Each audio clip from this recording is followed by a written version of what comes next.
જય ભોલે સાઈ સેવા charitable trust દ્વારા દર શનિવારની જેમ આ શનિવારે પણ ગોરવા કૈલાશપતિ મહાદેવ મંદિરે નાના બાળકો માટે પાણીપુરી અને આઈસ્ક્રીમનું આયોજન કરવામાં આવ્યું હતું।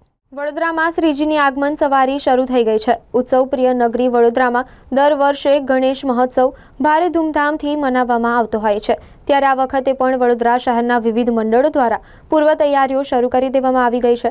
કેટલાક મંડળો દ્વારા શ્રીજીની આગમન સવારી યોજવામાં આવી રહી છે, ત્યારે વડોદરા શહેરના ગોરવા વિસ્તારમાં આવેલા પણ જય ભોલે સાઈ સેવા ચેરિટેબલ ટ્રસ્ટ દ્વારા પણ ભવ્યાતિ ભવ્ય ગણેશજીની આગમન સવારી યોજવામાં આવી હતી।